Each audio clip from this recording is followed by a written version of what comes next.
Assalamualaikum, selamat datang ke channel Razali Yaakob. Hari ni aku nak buat konten berkenaan pokok-pokok je lah.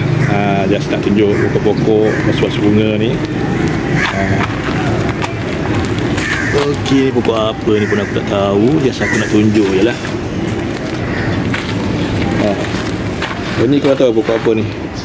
Ni dia ada khasiat dia. Dia punya buah boleh makan. Betul tak? Kalau aku cakap ni, kalau contoh kalau kita makan buah dia, kalau kat lidah tu kita rasa manis, maknanya kita ni sihat. Kalau kita rasa pahit atau masam, mana kita ada masalah kesihatan. Betul ke? Ni betul orang tua lah, tu yang aku tahu. Okey. Let's kita jalan-jalan tengok pokok bunga. Alright.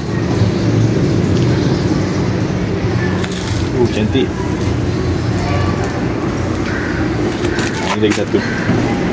Ini masih anak pokok lagi lah, belum besar lagi. Buah dia masih kecil lagi.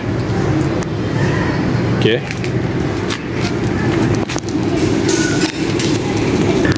Dulu pokok keladi ni masih dulu tinggal dekat Datuk Keramat. Masa aku sekolah Seri Ampang lah, Seri Ampang. Dekat padang sekolah tu ada pokok keladi ni.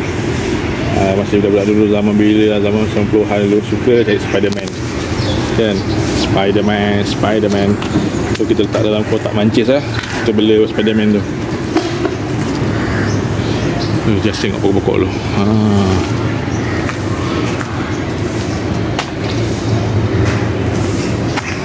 Ada burung.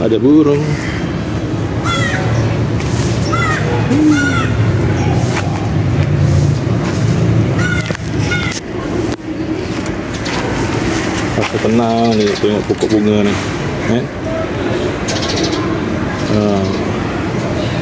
Okay guys, sampai sini sajalah. Aku just nak share pokok bunga je.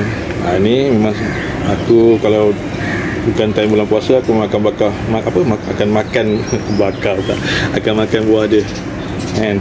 Okay, siapa yang belum subscribe channel Razali Yaakob, minta tolong subscribe, like and share and comment. Thank you guys. Assalamualaikum.